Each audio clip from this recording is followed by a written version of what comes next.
ಒಂದು ಪದಾರ್ಥಕ್ಕೆ 360 ರೂಪಾಯಿಗಳನ್ನು ಕೊಟ್ಟು ಕೊಳ್ಳಲಾಗಿದೆ. ಒಂದು ಯಾವುದೋ ಪದಾರ್ಥ ಇದೆ, 360 ರುಪೀಸ್ ಕೊಟ್ಟು ಏನ್ ಮಾಡಿದೀವಿ, ಅದನ್ನು ಪರ್ಚೇಸ್ ಮಾಡಿದೀವಿ. ಒಂದು ವೇಳೆ ಈ ಪದಾರ್ಥವನ್ನು ಶೇಕಡ 15 ಲಾಭಕ್ಕೆ ಮಾರಿದರೆ ಅದರ SP ಎಷ್ಟಾಗ್ತದೆ ಅಂತಕ್ಕಂಥದ್ದು. ಒಂದು ವೇಳೆ ಶೇಕಡ 20 ನಷ್ಟಕ್ಕೆ ಮಾರಿದರೆ ಅದರ ಮಾರಾಟದ ಬೆಲೆ ಎಷ್ಟು ಅಂತ, ವಾಟ್ ಈಸ್ SP ಕೂಡ ಎಷ್ಟಾಗ್ತದೆ ಅಂತಕ್ಕಂಥ ಕ್ವಶನ್ ಇಲ್ಲಿ. ಒಂದು ಲಾಭ ಕೊಟ್ಟಿದ್ದಾನೆ, ಇನ್ನೊಂದು ನಮಗೆ ನಷ್ಟ ಕೊಟ್ಟಿದ್ದಾನೆ ಅಂತಕ್ಕಂಥದ್ದು. ಹೌದಾ?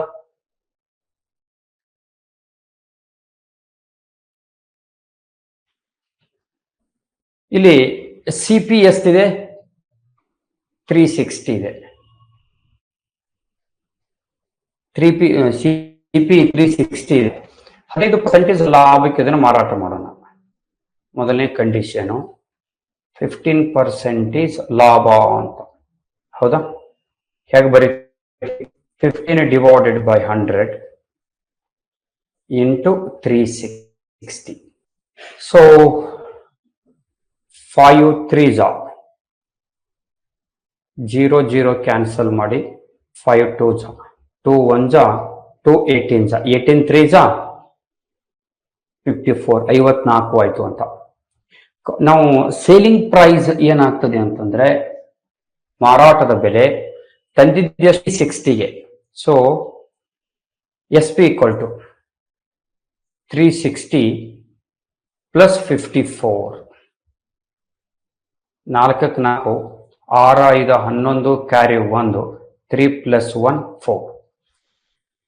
404 ರೂಪಾಯಿ ಆಗ್ತದೆ ಅಂತಕ್ಕಂಥದ್ದು. ಹೌದಾ?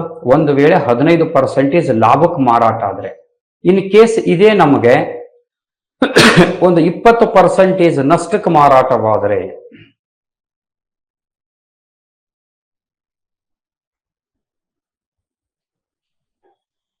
ಅವಾಗ ಹೇಗೆ ಮಾಡ್ತೀವಿ?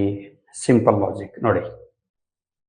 20 divided by 100 into 360 0 0 0 0 36 2s 72. Okay, 72 ಅಂತ. ಈಗ SP ಏನಾಗುತ್ತೆ ಅಂತ ನಾವು ನೋಡಿದಾಗ 360 minus 72, 360 minus 72 it should be 288, 288 ಆಗ್ತದೆ ಅಂತ.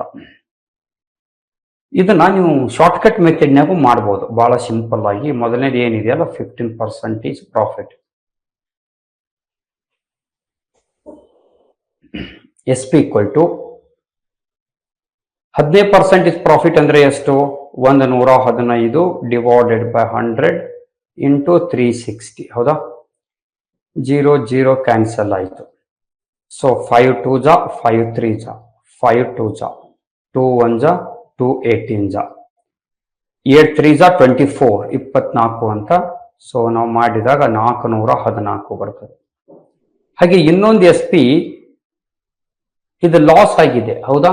ಲಾಸ್ ಆಗಿದೆ. ಎಷ್ಟು ಲಾಸ್ ಆಗಿದೆ? 20% ಲಾಸ್ ಆಗಿದೆ. So 100 minus 20 it should be 80.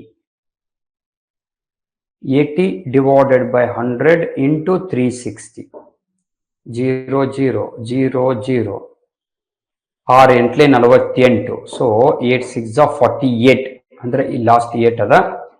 ಹಾಗಾಗಿ 288